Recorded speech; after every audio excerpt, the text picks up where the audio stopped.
Now for the install video, what I did when I took it off is I kind of pried these up a bit using those heavy duty clamps. They're plastic clamps will actually pry up on your points here. So what I'm going to do is tap them down a little bit with a punch.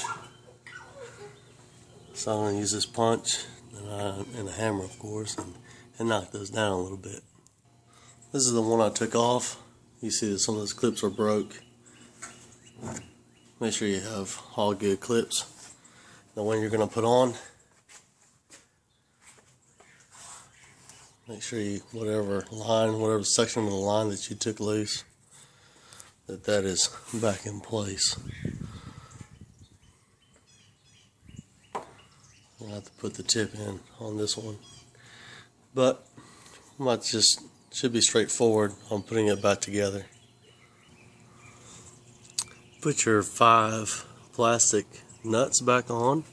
1, 2, 3, 4, and number 5 goes up in there. Plug it in,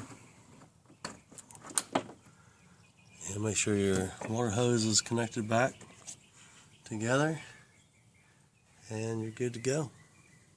Of course, your plastic trim piece has to be put back on as well.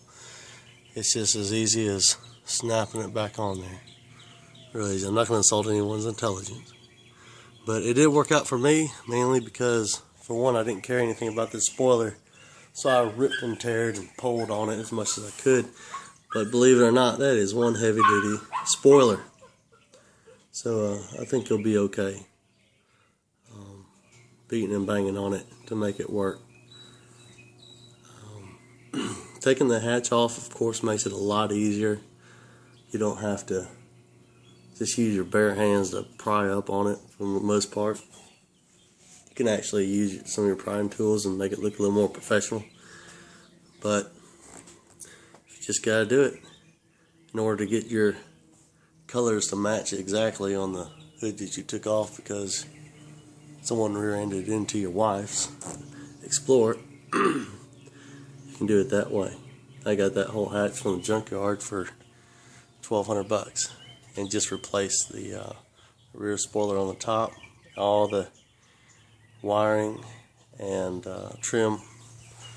I did have to replace the wiring harness because the backup camera is different on a Ford Explorer from 2011 to 2013. So the whole harness was replaced, all the trim, and of course the spoiler.